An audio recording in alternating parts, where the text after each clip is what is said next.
안녕하세요. 쓰레기 예비 남편과 파혼을 했더니 세상이 알아서 복수를 해준 30대 여성입니다. 세상 믿을 놈 없다더니 진짜더라고요. 저랑 결혼까지 약속했던 남자가 뒤에서는 상상도 못할 짓을 하고 있었어요. 몇 년 동안 제가 얼마나 보듬고 뒷바라지 했는데 돌아온 건 고작 뒤통수 한 방이었지요.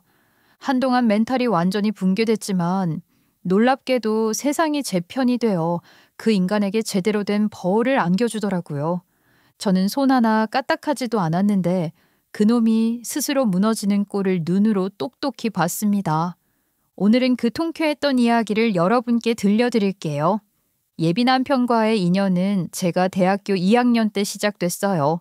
같은 학교에 다녔는데 저는 경영학과, 예비 남편은 의과생이었어요. 어느 날 친구들과 간 호프집에서 옆 테이블에 앉아있던 그와 우연히 합석하게 되었는데요.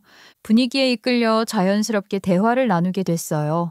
알고 보니 저와 나이도 같고 성향도 너무 같고 취향도 비슷해서 술자리 끝에 서로 번호를 주고받았게 되었고요. 그게 시작으로 계속 끊임없이 연락이 이어지더니 금세 연인이 되었고 제 대학 시절의 대부분을 함께 보냈습니다. 그때까진 정말 걱정 없이 행복했어요. 저도 남자친구도 집안 형편이 넉넉한 편이라 부모님들의 지원을 아낌없이 받았거든요. 등록금, 생활비, 여행비까지 부족한 게 없었어요. 학생이면서도 어른 흉내를 내며 세상을 다 가진 것 같은 느낌이었지요. 그 시절 저희는 그저 천진난만했어요. 사랑이 전부였고 내일이란 건 깊게 생각하지도 않았어요. 그땐 정말 세상에서 가장 평범하면서도 가장 행복한 시절이었습니다. 그런데요, 일이 터진 건 저희가 3학년 때였어요. 어느 날 밤 남자친구가 잔뜩 굳은 얼굴로 제 집 앞에 찾아왔어요. 한 손에는 커다란 캐리어를 들고 있었죠. 이 짐은 뭐야? 어디 여행이라도 가? 그런데 표정이 왜 그래? 혹시 무슨 일 있어? 그게 아니라 우리 집에 일이 좀 생겼어. 당분간은 거처를 옮겨야 할 것 같아. 너무 힘든데 네 얼굴이 보고 싶어서 그냥 왔어. 나 지금 정말 버티기 힘들어. 그 말을 하더니 남자친구는 제 어깨에 얼굴을 묻고 한참을 울었어요. 다독여주다가 이게 무슨 일이냐고 물었죠. 남자친구는 마음을 가다듬고 힘든 이야기를 꺼냈습니다. 남자친구 아버지가 중소건설사를 운영했는데요. 공사비 유용 의혹으로 고발된 거예요. 처음엔 단순한 오해라고 생각했대요. 그런데 조사 결과 계약 구조상 문제가 있었고 법적으로도 책임을 피하기 어려운 상황이라고 하더라고요. 그 여파로 회사 명의의 부동산과 장비, 차량까지 모두 채권자에게 압류됐고 가족이 살던 집 역시 근저당이 잡혀 경매로 넘어갈 예정이라고 했어요. 은행 잔고까지 싹 압류되면서 하루아침에 재산이 0이 되었다고 합니다. 평소 여유롭던 집안이 순식간에 무너져 내렸고 그 때문에 남자친구가 힘들어한 것이었어요. 엄마와 아빠는 상황이 악화되기 전에 이미 위장이혼을 해뒀더라고. 아빠는 징작에 잡혀갔지. 엄마도 떠나야 한다더라고. 나한테 학교 잠시 휴학하고 있으라고 했고 고시원이라도 알아보라고 100만 원 주고 가셨어. 나 진짜 많이 힘들어. 남자친구 말을 듣는 내내 정말 너무 충격이었어요. 전 한 번도 이렇게 큰 일을 겪어본 적이 없어서 어떻게 위로를 해줘야 할지조차 모르겠더라고요. 그럼 오늘은 어디서 잘 거야? 잘 만한 곳 알아봤어? 이렇게 늦은 시간에 갈 데가 있을까? 오늘은 찜질방에서 자고 내일부터 고시원 알아보게. 그래도 너 보니깐 위로가 된다. 그날 밤 남자친구가 세상에 홀로 남겨진 기분으로 떨고 있는 걸 보면서 마음이 너무 아팠어요. 그렇게 힘든 일이 닥쳤지만 우리는 그래도 헤어지지 않았어요. 오히려 그 일을 계기로 서로에게 더 깊이 의지하게 됐죠. 저희는 서로에 대한 애정이 깊었고 특히 남자친구는 정서적으로 저에게 많이 의지했거든요. 하지만 그때부터는 주머니 사정이 너무 어려워져서 예전처럼 데이트를 할 수 없었어요. 제가 돈을 내겠다고 해도 남자친구는 자존심이 상한다며 극구 거절했죠. 그래서 주로 놀이터 벤치에 앉아 밤늦게까지 이야기하거나 추운 날이면 커피 한 잔 사서 카페에 들어가 있곤 했어요. 외식이나 영화는 사치였고 밥을 먹더라도 분식집이나 편의점에서 간단히 때우는 게 전부였어요. 남자친구는 결국 의대 휴학계를 내고 학비와 생활비를 벌기 위해 아르바이트를 시작했어요. 처음엔 학자금 대출을 알아봤지만 아버지가 횡령 혐의로 수사를 받는 중이라 모든 계좌가 동결된 데다 신용불량 상태였죠. 그런 상황에서는 아들이라도 학자금 대출을 받을 수 없다는 걸 그때 처음 알았어요. 그래서 남자친구는 직접 돈을 벌어야 했어요. 하루에 과외만 2개씩 맡아 뛰었고 주말에도 쉴 틈 없이 학생들을 가르쳤어요. 그래도 의대생이라는 타이틀 덕에 과외 자리는 끊이지 않았고 그 덕분에 겨우 생계를 이어갔습니다. 정말 암울한 시기를 보내고 있었어요. 그렇게 밤낮 없이 일해도 한 학기치 학비와 생활비를 모두 감당하기는 어려웠죠. 결국 남자친구는 학교를 1년을 쉬고 다시 복학했어요. 그 사이 저는 4학년이 되었고요. 남자친구는 여전히 3학년으로 돌아왔습니다. 하지만 의대 공부는 워낙 방대하다 보니 복학 후에는 더 이상 과외를 할 여유조차 없었어요. 결국 한 학기를 버티고 또다시 휴학을 해야 했죠. 이러다간 끝이 없겠다 싶어서 남자친구는 학교에 특별장학금을 요청했지만 한 학기만 지원이 가능하다고 하더라고요. 그 이야기를 듣는데 참 마음이 아팠어요.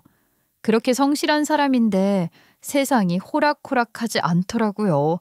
제가 이런 얘기를 아빠께 말씀드렸더니 정말 안타깝게 여기시더라고요. 남자친구가 원래는 과수석이었어. 교수님들이 얼마나 아끼던 제자인데 그놈의 돈이 사람을 이렇게까지 몰아넣네요. 혹시라도 의대를 포기한다고 할까봐 걱정이야. 그거 참 안 됐구나. 방법이 없다고 하니 어쩌면 좋냐. 그럼 아빠가 좀 도와줄까? 사실 저희 아빠는 작은 회사를 운영하시는데 큰 돈을 막 도와줄 정도로 형편이 아주 넉넉한 편은 아니거든요. 남자친구 이야기를 들으시더니 너무 안타까우셨나 봐요. 그래서 아빠가 남자친구에게 졸업할 때까지의 학비를 빌려주시기로 했어요. 대신 졸업 후 의사가 되면 매달 일정 금액을 나눠서 갚으라고 차용증에 명시하고요. 혹시라도 저희가 헤어지더라도 반드시 갚을 수 있게요. 아빠가 남자친구를 집으로 불러들여 직접 마주 앉아 이런 이야기를 나눴고요. 남자친구는 눈이 붉어지며 진심으로 고마워했어요. 그 자리에서 차용증을 작성했습니다. 돈을 받는 순간 그는 무릎을 꿇고 인사했어요. 아버님, 정말 감사합니다. 솔직히 큰일 겪고 도와주는 어른 하나 없어서 세상이 너무 원망스러웠는데요. 이렇게 손 내밀어 주셔서 너무 감사합니다. 꼭 공부 열심히 해서 저 도와주신 것 후회 안 하시게 할게요. 졸업하면 반드시 갚겠습니다. 그래, 믿는다. 너는 할 수 있을 거야. 공부 열심히 해서 좋은 의사가 되거라. 그날 이후로 남자친구는 학비 걱정에서 벗어났어요.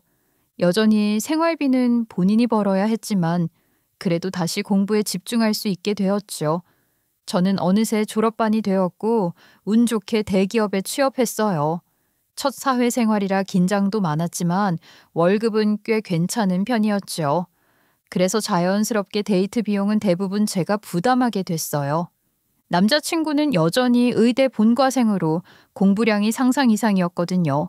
하루 종일 강의와 실습에 시달리면서도 생활비를 벌기 위해 과외를 계속 병행했죠. 하지만 아무리 노력해도 한계가 있었어요. 의대는 공부만 해도 벅찬 곳인데 일까지 병행하다 보니 성적이 점점 떨어졌어요. 결국 남자친구는 또다시 벽에 부딪혔습니다. 나 이번 학기 성적이 최저야. 진짜 미치겠다. 공부할 시간이 너무 부족해. 이렇게는 답이 없는 것 같아. 차라리 의대를 포기해야 하나 싶어. 그런 소리 하지 마. 여기까지 어떻게 왔는데. 너보다 더 힘든 친구들도 다 버티고 있어. 나는 죽도 밥도 아닌 게 제일 싫어.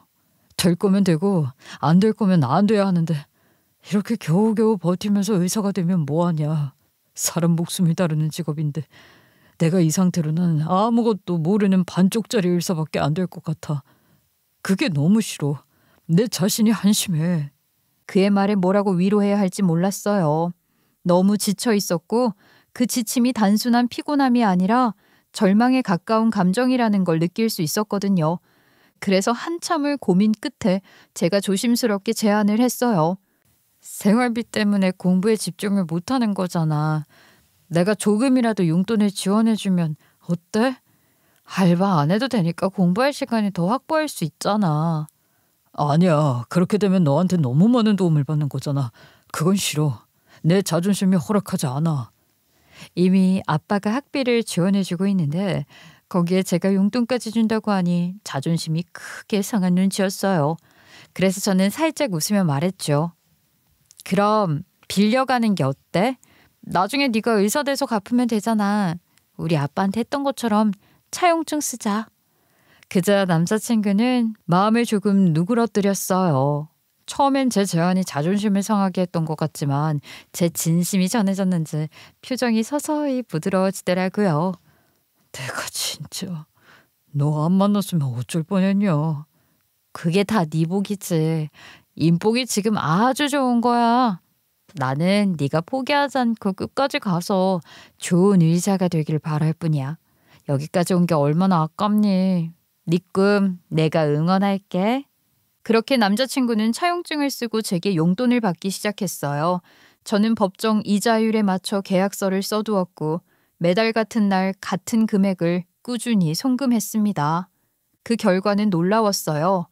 다시 예전처럼 성적이 오르기 시작하더니 결국 과 수석 자리를 되찾은 거예요. 그렇게 사귄 지 7년, 제가 경제적으로 뒷바라지한 지는 5년쯤 되었을 때 남자친구는 군복무도 마치고 의사 국가시험에 합격해 드디어 인턴이 되었습니다. 그때까지만 해도 저는 이제 진짜 행복해질 일만 남았다고 믿었어요. 저도 어느새 직장 생활 5년 차가 되어가고 있었어요. 그 사이 남자친구는 인턴이 되어 병원에서 하루하루를 전쟁처럼 보내고 있었죠. 하지만 그 바쁜 와중에도 아빠께 빌렸던 학비와 제게 빌린 생활비를 갚기 시작하더라고요. 남자친구의 월급은 약 350만 원 정도였는데 첫 월급을 받던 날 저희 집으로 찾아왔어요. 아버님, 저 드디어 첫 월급 받았습니다. 이제부터 그동안 아버님께서 지원해 주신 돈을 갚을 수 있을 것 같아요.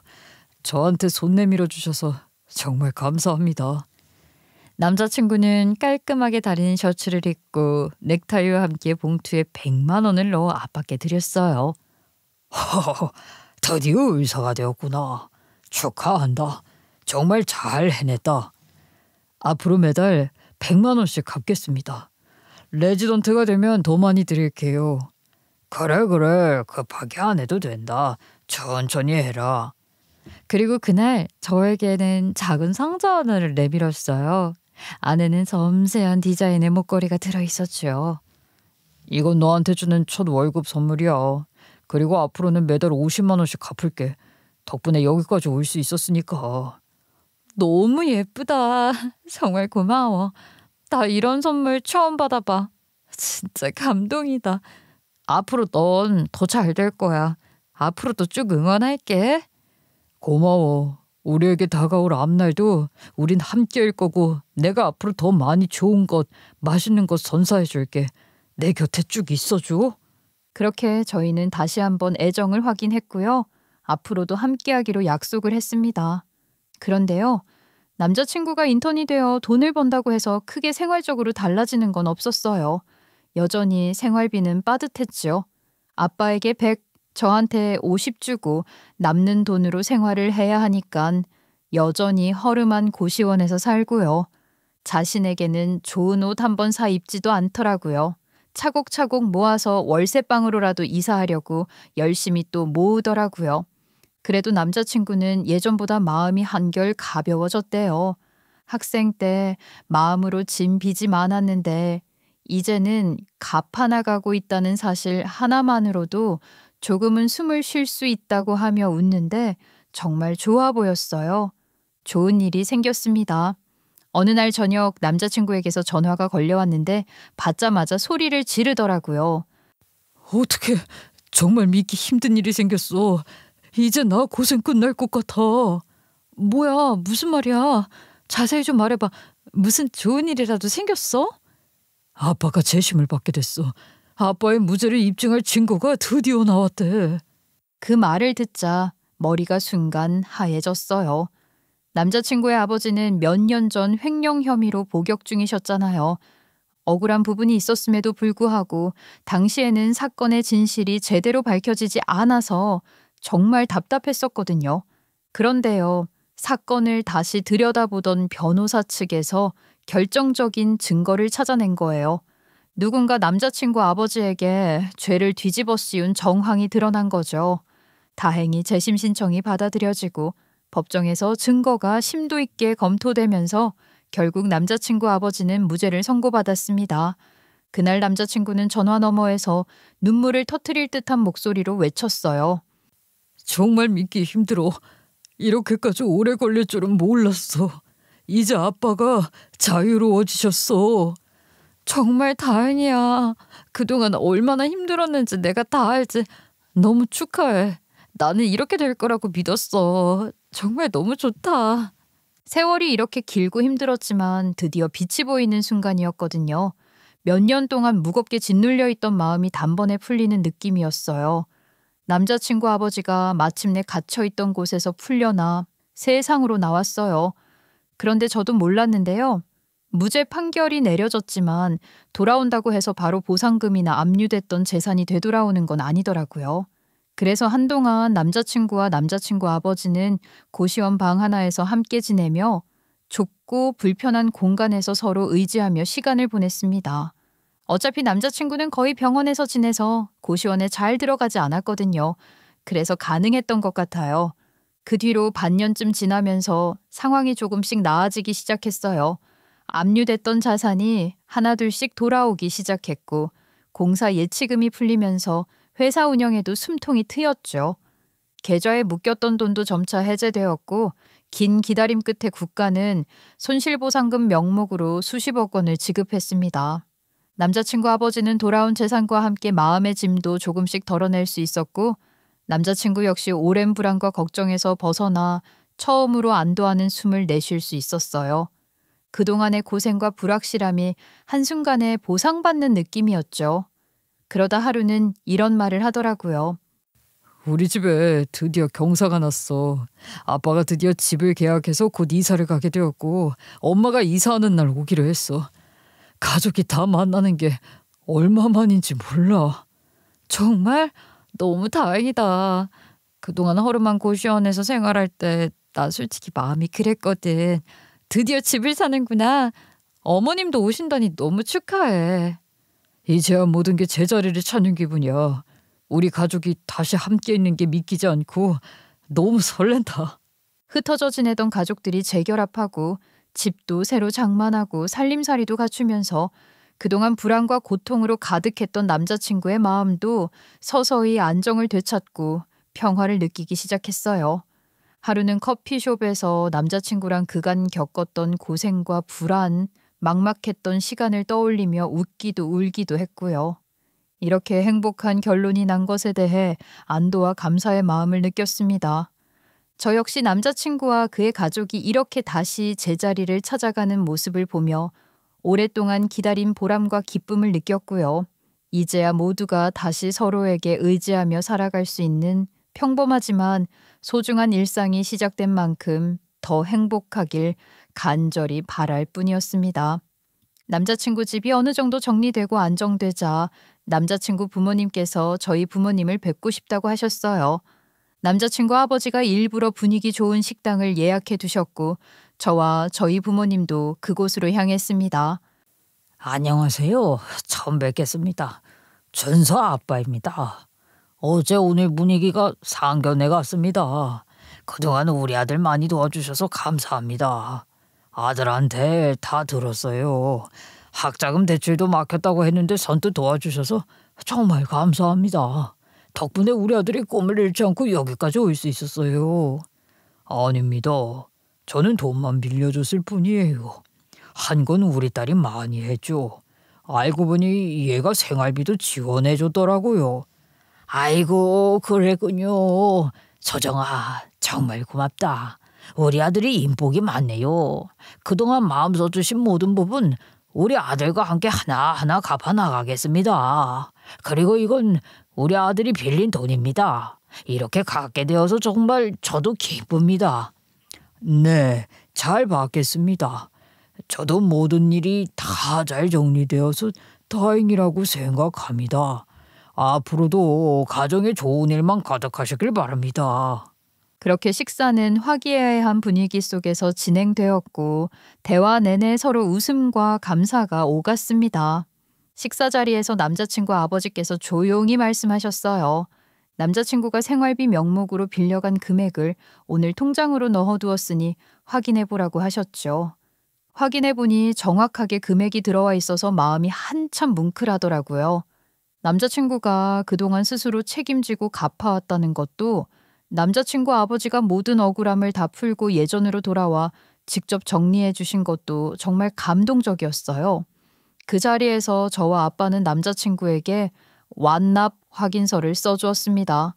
그걸 받아든 남자친구는 잠시 말을 잇지 못하더라고요. 여러 감정이 섞였겠지요. 식사 자리가 끝나고 남자친구를 따로 만나서 이야기를 나눴는데요. 남자친구는 한결 가벼워진 얼굴로 마치 긴 짐을 내려놓은 듯 홀가분한 기운이 느껴졌어요. 나 그동안 너랑 아버님한테 정말 너무 죄송했거든. 그 마음에 항상 부담으로 남아 있었어. 이제야 좀 떳떳해질 수 있는 것 같아.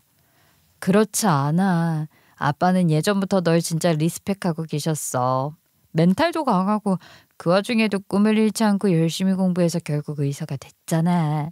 그걸 보면 난 너를 정말 대단하다고 생각해. 돈은 다 갚았지만 네가 생활비까지 챙겨주고 마음 써준 거랑 아버님이 나한테 베풀어 주신 거, 이 모든 걸 살면서 꼭 갚을게. 나 전문이 되면 그때 결혼하자. 조금만 더 기다려 줄 수 있어? 결혼 얘기를 들은 순간 가슴이 벅차오르면서도 마음 한켠이 살짝 떨렸습니다. 한 번도 생각해 본 적이 없는 일인데 막상 들으니까 너무 설레더라고요. 그날이 언제 올까 하며 저희는 변함없이 잘 만나고 있었는데요. 하루는 남자친구 부모님이 저를 집으로 초대해서 정성껏 준비한 맛있는 밥을 대접해 주셨어요. 밥을 먹으면서 담소를 나누던 중 남자친구 아버지가 갑자기 깜짝 놀랄 만한 말씀을 꺼내셨어요. 서정아, 이 녀석이 결혼 얘기를 꺼냈다면서? 레지던트 끝나면 결혼하자고 했다던데. 그런데 말이다. 그럼 또 몇 년을 걸리는데 그건 너무 늦어서 말이지. 이참에 서둘러서 하는 게 어떻겠니? 내년에 말이다. 내년에요? 저희 나이가 이제 결혼할 나이긴 한데요. 아직 그렇게 구체적으로 생각해 본 적은 없어서요. 아빠가 차라리 서둘러서 하는 게 좋겠다고 하더라고. 어차피 결혼할 건데 늦게 해서 뭐 하냐고. 그래, 할 거면 빨리 하는 게 낫지. 지금부터라도 한번 생각해 볼래? 저도 그때부터 조금씩 결혼 생각을 해보긴 했어요. 내년에 결혼이라니 갑자기 훅 어른이 된 기분이 들었거든요. 그날 집에 돌아와 부모님께 말씀드리니 부모님도 흔쾌히 좋다고 하셨어요. 엄마는 남자친구 엄마와 다음날 바로 통화를 하시더니 좋은 날을 받아오겠다고 하셨죠. 그래서 유명하고 용한 곳에 가서 저희 사주를 넣고 좋은 날을 받아오셨는데 그날이 1년 뒤 봄이더라고요. 봄의 신부라 생각만 해도 로맨틱하잖아요. 괜히 상상만 해도 설레고 좋았어요. 그렇게 저희는 자연스럽게 결혼 준비를 시작하게 되었어요. 인터넷으로 신혼집과 예복, 혼수 등을 하나하나 찾아보면서 다른 사람들은 어떻게 준비하고 진행하는지도 살펴봤죠. 그동안 바쁘고 힘들었던 일상 속에서도 드디어 남자친구와 함께 그릴 미래를 상상할 수 있다는 생각에 마음이 한층 가벼워졌습니다. 그렇게 결혼 준비를 시작하게 되었어요. 저는 인터넷 검색으로 얻은 정보와 주변에 결혼한 지인들의 조언을 참고해서 가장 베스트인 선택을 하려고 했거든요. 결혼 준비라서 당연히 고민도 되고 결정해야 할 것도 많잖아요. 그래서 제가 몇 가지 후보를 골라서 남자친구에게 상의를 해봤어요. 그런데 남자친구 반응이 좀 뜨뜻미지근하더라고요. 아직 시간 충분한데 벌써 이런 걸 결정한다고? 좀 천천히 하자. 나도 요즘 머릿속이 너무 복잡해. 지금 결정해야지. 나중에 또 결정할 거 생기면 더 복잡해져. 할 게 은근히 많더라고. 그럼 너 취향에 맞는 걸로 골라. 나는 아무거나 해도 다 괜찮으니까. 솔직히 처음에는 남자친구가 갑자기 소극적이 되고 결정에 참여하지 않는 이유를 잘 이해할 수 없었어요. 결혼식이 이제 7개월밖에 남지 않았는데 준비할 것도 많고 결정해야 할 것도 수두룩하잖아요. 예복, 신혼집, 혼수, 하객 리스트 하나하나 신경 쓰고 확인할 때마다 이걸 다 내가 혼자 처리해야 하는 걸까? 하는 생각이 들면서 당황스럽고 서운한 마음이 동시에 올라왔습니다. 그맘때 친구들이 하나둘씩 결혼을 하더라고요. 제 친구 결혼식도 가고 예비 남자친구 친구 결혼식도 여러 번 참석하면서 저는 이런 식으로 해야겠다, 저렇게 준비해야겠다 하고 다짐을 하곤 했어요. 제가 그런 이야기를 남자친구에게 하면 남자친구도 그러자, 그게 좋겠다 라고는 하긴 했지만 정작 진행되는 건 하나도 없더라고요. 예정되어 있던 양가 상견례도 이미 끝냈는데 말이죠. 그렇다고 저희의 애정전선에 이상이 생긴 건 아니에요. 워낙 바쁜 사람이고 저도 연락이 잘 안 되는 것에 어느 정도 둔감해져 있어서 사실 그 부분을 크게 못 느꼈을 수도 있어요. 그래도 크게 이상한 점은 없다고 생각하며 그냥 조금 느긋하게 기다리고 있었지요. 그러던 어느 날이었어요. 매번 예비 남자친구가 바쁘다 보니 끼니를 컵라면이나 김밥으로 때운다고 하더라고요. 건강이 걱정되어서 엄마가 도시락을 잔뜩 싸주셨어요. 남자친구한테 가져다 주고 팀 사람들과 같이 먹으라고 하시더라고요. 그래서 저는 마음을 다잡고 도시락을 들고 갔어요. 연락도 안 되고 그냥 가져다 주고 가려고 했던 상황이었죠. 그런데 과 사무실 문이 열려 있었고 안에서 소리가 들렸습니다. 너 선 봐도 괜찮아? 결혼 날짜도 잡았고 상견례도 했다며. 선이 벌써 몇 번째야? 안 걸려, 걱정 마. 그리고 내가 걔랑 결혼하기에는 좀 아깝지. 안 그러냐? 왜? 네 여자친구 정도면 빠지는 조건 하나 없잖아. 집안도 괜찮고 직업도 괜찮고 외모도 성격도 뭐 하나 빠지는 것도 없잖아. 그 정도 조건은 세고 셌어. 난 신분 상승을 하고 싶어. 너는 병원장 딸이랑 결혼했잖아. 그러면서 뭘? 나는 대학생 때부터 쭉 사귀다 결혼한 거지. 누가 들으면 내가 일부러 병원장 딸 꼬신 줄 알겠다. 사귀는 초반에는 병원장 딸인 줄도 몰랐어. 나도 신분 상승할 거야 임마. 오늘 선보는 집안은 국회의원이래. 그리고 저번에 내 환자로 왔던 모기업 딸과도 좋은 감정으로 연락하고 있어. 아무튼 난 갔다 온다. 그리고 남자친구는 정장을 단정하게 차려입고 나왔습니다. 그 순간 문 밖에 서 있던 저와 눈이 딱 마주쳤습니다. 절 보자마자 아주 당황해 하더라고요. 얼마나 놀랐는지 말까지 더듬더라고요. 아니, 너 여긴 어떻게, 언제부터 여기 있었던 거야? 뭐야? 바쁘다더니 선보러 다니느라 바쁜 거였어? 난 또 너 걱정돼서 우리 엄마가 바리바리 음식 싸줘서 가져왔는데 너가 나한테 어떻게 이럴 수가 있어? 그런데 예비 남자친구의 태도는 더 황당했어요. 손목 시계를 보더라고요. 선 보러 가야 하는데 귀찮은 것 하나 생겨서 시간이 얼마 남았나 보는 표정이라는 게 딱 봐도 알겠더라고요. 너무 어이가 없어서 저는 소리를 질렀어요. 왜? 시간이 얼마 없니? 선 보러 가야 해서? 미친 거 아니야? 야, 너 걸렸다고. 그때 남자친구는 한숨을 푹 쉬면서 차분하지만 묘하게 굳은 표정으로 말했어요. 미안하다. 여기서 말하기는 그렇고 우리 조용한 곳으로 가서 얘기 좀 하자. 결국 저희는 병원 구석진 야외로 나가 이야기를 나누게 되었습니다. 솔직히 말할게. 너랑 결혼하려고 했었어. 그런데 마음이 좀 바뀌었어. 처음엔 나도 권태기인가 그런 생각에 마음을 붙잡아 보려고 했지. 너가 나한테 얼마나 잘해줬는지 나도 잊지 않고 있어. 그런데 아무리 해도 마음이 움직이지 않더라고. 레지던트가 되니까 마담뚜들이 선자리를 계속 잡아오는 거야. 정말 수백 개야. 그래서 처음엔 호기심으로 몇 번 선을 본 거야. 나 다 들었어. 전에 본 모기업 딸과 연락하고 오늘은 국회의원 딸과 본다는 것도 선이 이번이 처음이 아니라는 것도. 권태기? 마음을 잡는다고? 웃기는 소리 하지 마. 남자친구는 자신이 저지른 행동이 저한테 걸리자 적반하장으로 버럭 화를 내더라고요. 그냥 좀 적당히 넘어가 주면 안 돼? 그렇게 꼬치꼬치 따져 물어야 속이 시원하냐? 이거 미친놈 아니야? 야, 그럼 이 상황에서 내가 하나하나 다 따지지 안 그러겠어? 뭐? 미친놈? 이젠 욕까지 해? 야, 선 지켜. 너나 선 지켜. 어디 결혼 날짜까지 잡은 놈이 선을 보러 나가. 너 제정신이니? 그러자 남자친구는 한숨을 푹 쉬며 말했어요. 우리 파혼하자. 나도 너무 힘들어서 안 되겠어. 이런 기분으로는 결혼 못할 것 같아. 야, 뭔가 대단히 착각하고 있는데 파혼 얘기는 내가 꺼내는 거야. 어디서 감히. 너랑 만나면서 좋긴 좋았는데 난 엄청난 책임감 때문에 널 만난 거였어. 너 나한테 이렇게 잘해주는데 그게 목줄 같고 갚아야 한다는 생각에 의무감으로 널 만난 거야. 사람 피 말리게 하는데 오늘도 이렇게 도시락 싸와서 먹으라는데 너 같으면 내가 너 같은 년이랑 결혼하겠니? 뭐라고? 년? 너 말 다 했어? 그날 저는 화가 머리끝까지 치밀어 올랐고 엄마가 싸준 도시락을 그대로 열어서 남자친구 머리에 쏟아버렸어요.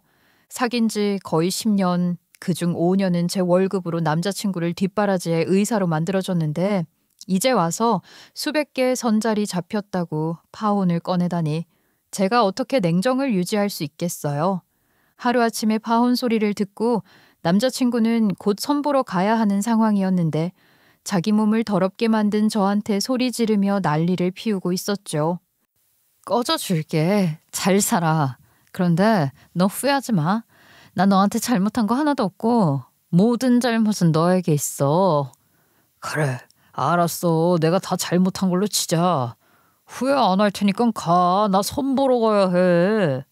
이를 바득바득 갈며 속이 끓었지만 그 자리에서 꾹 참고 집으로 돌아와 부모님께 모든 상황을 털어놓았어요. 엄마 아빠도 완전히 놀라셨고요. 저희 엄마는 너무 화가 나서 바로 그놈의 어머니께 전화를 걸어 아들이 어떻게 그럴 수 있냐고 따졌더니 상대 집안도 전혀 몰랐던지 흠칫 놀랐다고 하더라고요. 아들 돌아오면 이야기해보겠다고 했습니다. 밤늦게 예비 남편의 어머니로부터 전화가 왔습니다. 먼저 일을 이렇게 만들어서 죄송합니다. 저희 아들이 그동안 집안에 큰일이 있었어서 생각을 잘못 생각하는 것 같아요. 제가 잘 탈러보겠습니다. 아들을 망나니로 키우지 않을 테니 제가 잘 가르치고 꼭 사과하게 하겠습니다. 그러니 걱정하지 마시고 저만 믿으세요. 우리 딸이 얼마나 상처를 받고 충격을 받았는지요. 저도 그렇고요.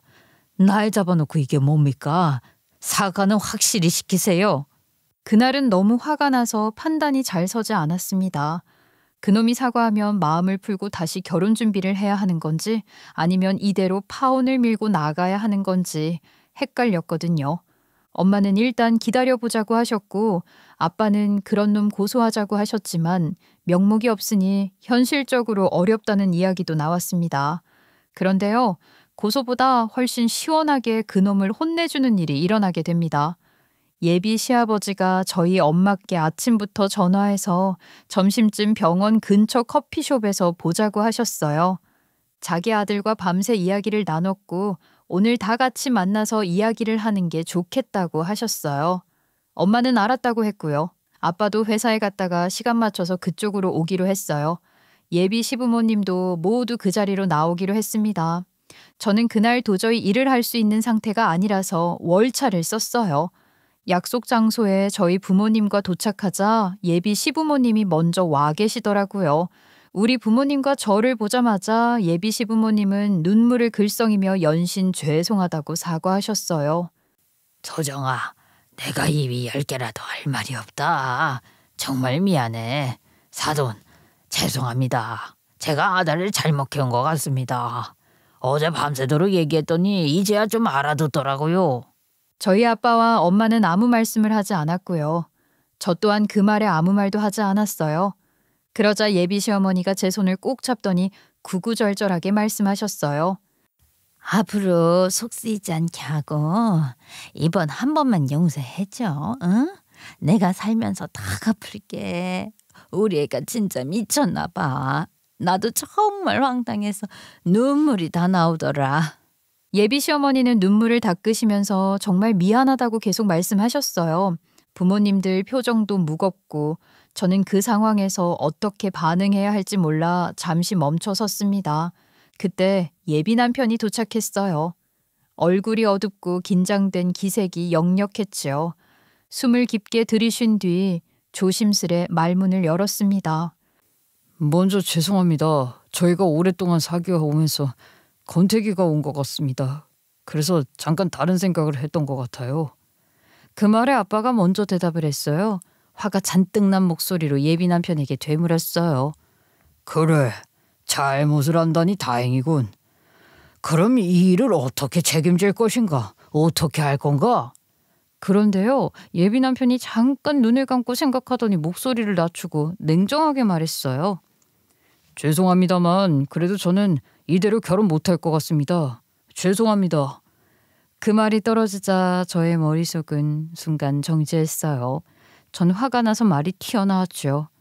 와, 이 새끼가 너 미쳤구나. 어른들까지 불러놓고 이게 못하는 짓이야. 너한테 미안한데 마음에 안 서는 걸 어떡해. 결혼은 진심이어야 하잖아. 그 말에 저희 부모님이 벌떡 일어나서 소리치려고 하셨는데요. 그 순간 저희 부모님보다 더 먼저 예비 시아버지가 자리에서 벌떡 일어나시더니 예비 남편의 얼굴을 향해 풀스윙으로 한 대 내리치셨어요. 그 소리가 카페 안을 휙 가르더라고요. 순식간에 주변의 시선이 저희 쪽으로 쏠렸습니다.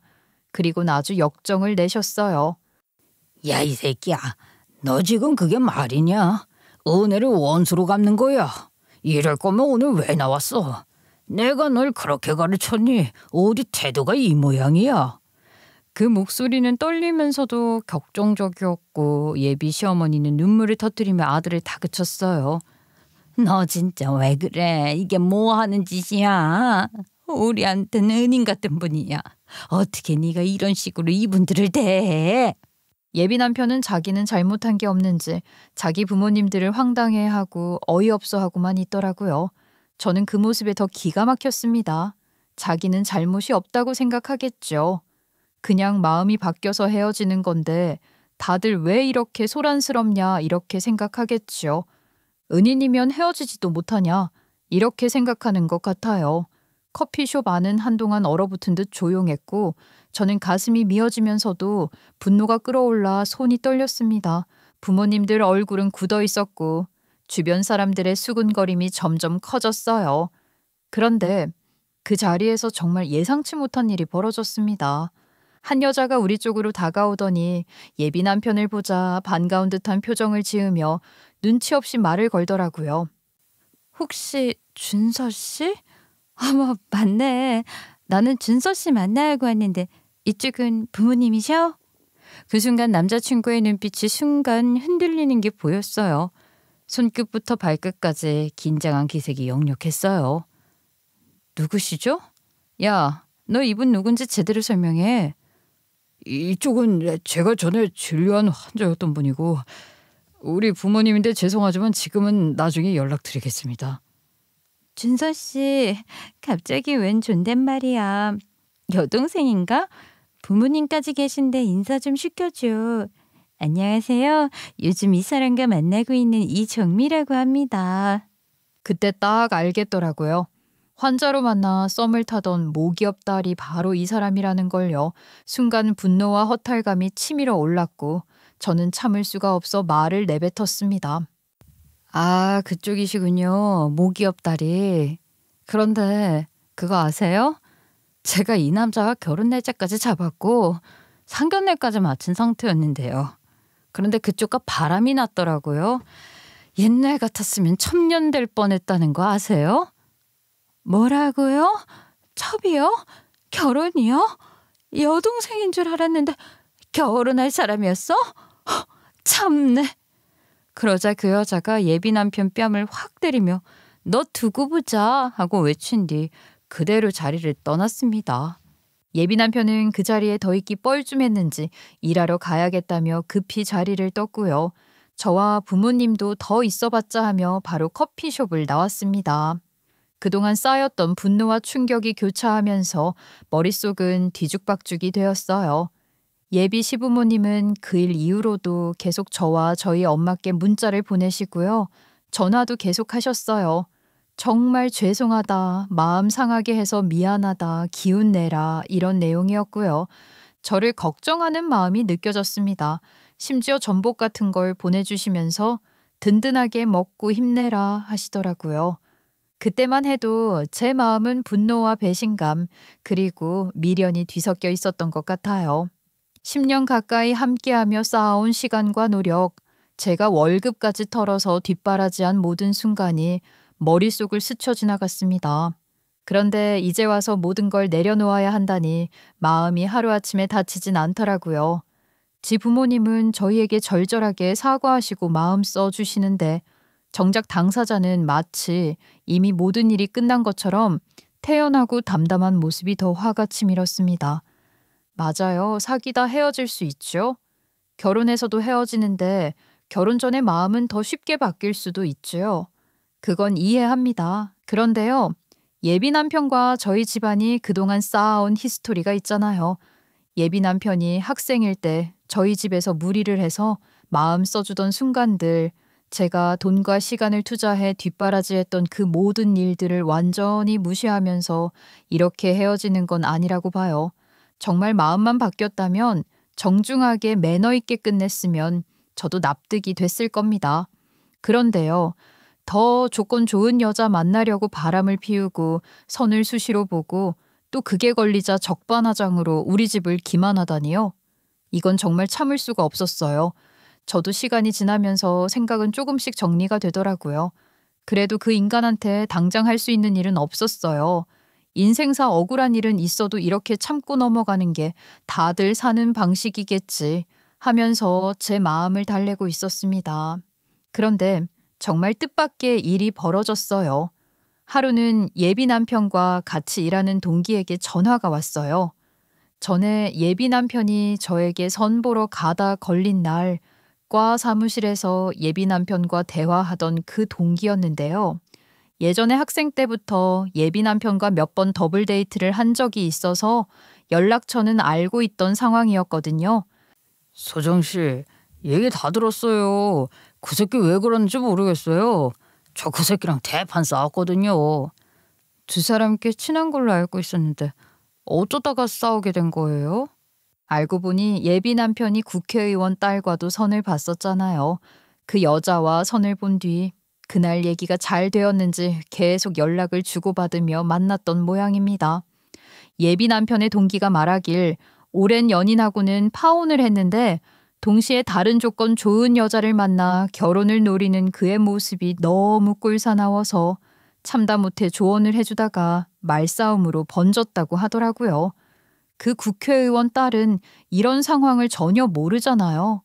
동기는 이후에도 예비 남편이 병원 근처에서 그 국회의원 딸과 계속 만나는 걸 목격했다고 합니다. 바람을 피워서 파혼까지 만들고 조건 좋은 여자를 만나 결혼을 노리는 속셈이 너무 괘씸해서 그 자리로 직접 가서 다 까발리기로 작정했대요.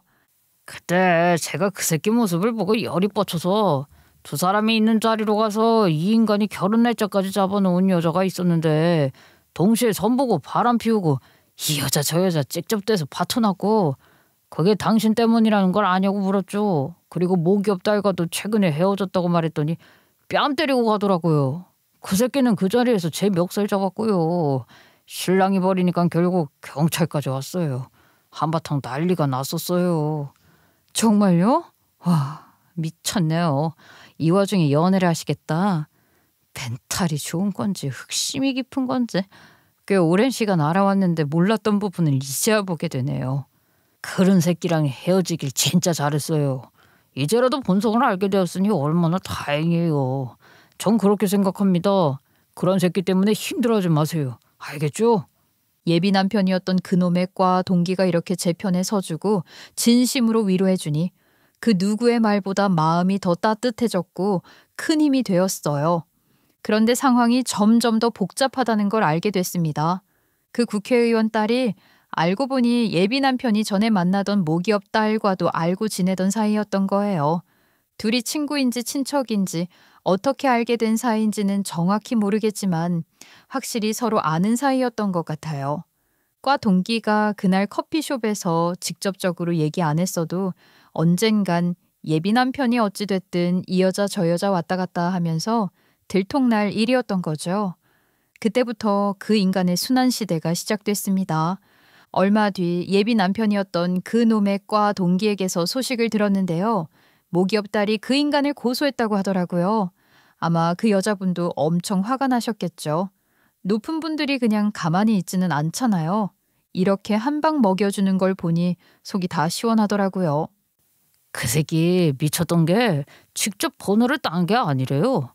환자 차트를 보고 연락을 했던 거래요. 실제로 두 사람이 주고받은 문자에도 그 내용이 다 남아 있었어요. 완전 빼박이죠. 어머머, 이 새끼 완전히 조건 좋은 여자한테 미쳐 있었네요. 미친 거 아니에요? 모기업 회장님과 저희 병원장님도 아는 사이예요. 가만히 있을 리가 없죠. 아마 병원 차원에서도 큰 징계가 내려질 겁니다. 참고로 의료법 제19조와 제23조의 2항에서는 의료인은 환자의 비밀을 누설하거나 진료 목적 외로 환자 정보를 이용해서는 안 된다고 명시되어 있어요. 즉, 진료 목적이 아닌 이유로 환자에게 개인적으로 연락하거나 환자의 개인정보를 이용하는 건 불법이에요. 심지어 관심이 있어서 연락했다, 도움을 주고 싶었다 같은 이유라도 모두 진료 목적 외 이용에 해당된다고 하네요. 위반 시에는 의료법 제89조에 따라 1년 이하 징역이나 1,000만 원 이하 벌금이 내려질 수 있고 병원 내부에서는 윤리위원회 징계나 면허 정지까지 이어질 수 있다고 합니다. 이렇게 되니 내심 기대가 되더라고요. 국회의원 딸은 어떻게 그 인간을 혼내줄지요. 그런데요. 아무리 결혼을 약속한 사람이 따로 있고 국회의원 딸이랑 좋은 감정으로 몇 번 만난 것으로 국회의원 딸이 걸 수 있는 고소는 없어요. 저 역시 감정적 배신은 도덕적 문제일 뿐 법적 처벌 불가라는 걸 알고 있어서 법으로 혼내줄 수 없는 게 너무 안타까웠는데요. 이 인간은 부모님의 가르침도 친구들의 충고도 듣지 않고 결국 국회의원 딸에게 결혼하자고 청혼을 했던 모양이에요. 게다가 병원 안에서 이미 그 국회의원 집딸과 결혼할 거다, 청혼을 받아들였다라는 말까지 퍼뜨렸다고 하더라고요. 이런 행동은 분명 형법 제307조, 즉 명예훼손죄에 해당됩니다. 허위 사실을 적시하여 타인의 명예를 훼손한 경우 5년 이하의 징역이나 1,000만 원 이하의 벌금형에 처해질 수 있는 심각한 범죄죠. 국회의원 아버지는 자존심을 지키고 싶었던 모양이에요. 그리고 실제로 몇 번밖에 만난 적도 없는데 결혼 얘기가 오가지도 않았었대요. 진짜로 허위 사실을 퍼뜨린 거죠. 그래서 바로 그 인간을 상대로 명예훼손죄로 고소를 진행했다고 합니다. 그 인간 결국 고소 잔치가 벌어졌습니다. 게다가 모기업 대표와 국회의원 딸을 동시에 건드렸으니 그쪽 집안에서 가만히 있을 리가 없었겠지요.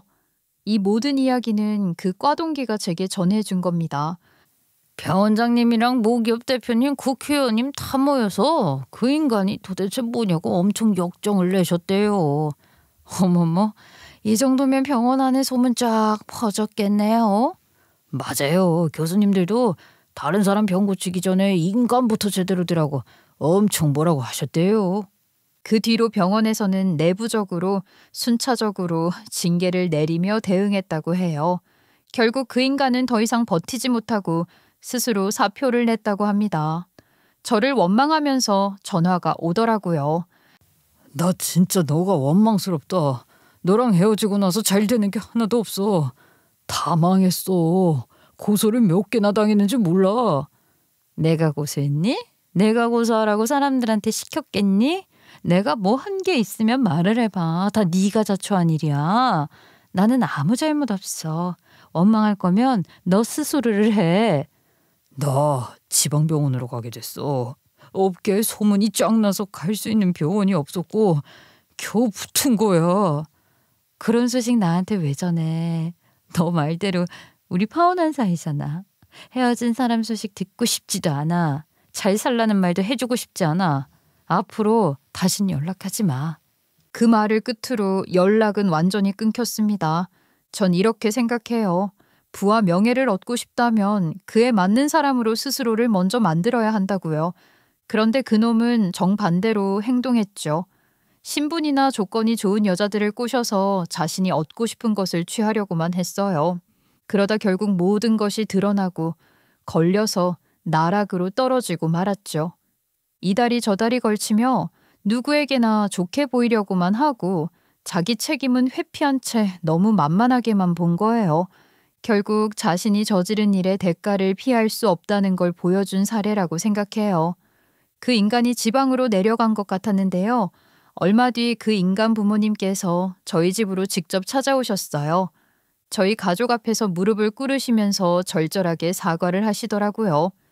정말 죄송합니다. 저희가 너무 죄송해서 어디서부터 어떻게 말씀드려야 할지 모르겠습니다. 아들 녀석이 이렇게 한심한 짓을 할 줄은 정말 몰랐습니다. 모든 게 저희의 업보라고 생각합니다. 그런데 이렇게 와서라도 마지막 인사를 해야겠어서 직접 찾아왔습니다. 그동안 저희 아들에게 베풀어 주신 모든 은혜에 감사드리지만 끝이 이래서 정말 죄송합니다. 말씀하시는 동안 눈물을 닦으시며 절절하게 사과하시는 모습에 저희 부모님도 저도 모두 울컥했어요. 은인을 이렇게 존중하고 깔끔하게 마무리하려고 하는 태도에 정말 감탄했죠. 그 순간 저희 가족 모두 마음속에 남아있던 미운 감정이 말끔히 사라졌습니다. 자식들 일에 부모가 이렇게까지 사과하실 필요는 없습니다. 애들 만나는 과정에서는 참 보기 좋았고 헤어지는 과정은 괘씸했지만 부모님이 좋은 분들이기에 아들에게도 좋은 깨우침을 주실 거라 이제 괜찮습니다. 일어나세요. 그대에게도 모든 바람이 멈추고 평안하길 바라겠습니다. 그렇게 말씀하시고 한참 그 집 부모님은 발걸음을 돌리지 못하셨었는데요. 오히려 저희 부모님께서 달래서 보내셨습니다. 그렇게 1년이 흘렀고 저는 지금 아주 잘 지내고 있어요. 일도 열심히 하고 있고 새로운 남자친구도 생겨서 만나고 있어요. 사람은 사람으로 잊혀진다는 말이 진짜 맞는 것도 같고요. 새로운 사람 만나서 다른 관계를 쌓아가니 저도 더 성숙해지고 있습니다. 저는 그동안의 경험 덕분에 사람을 보는 눈도 조금 더 정확해졌고 제 자신에게도 솔직해질 수 있게 되었어요. 누군가를 위해 몸과 마음을 다했을 때 그것이 헛되지 않았음을 결국 제 삶이 증명해 주더라고요. 그래서 지금은 과거의 상처를 뒤로하고 하루하루를 소중히 여기며 살아가고 있습니다. 누구에게도 휘둘리지 않고 제 선택과 결정에 책임을 지면서 말이에요. 앞으로도 그렇게 살아갈 생각입니다. 여러분들도 저 응원해 주실 거죠? 제 이야기는 여기까지입니다. 감사합니다.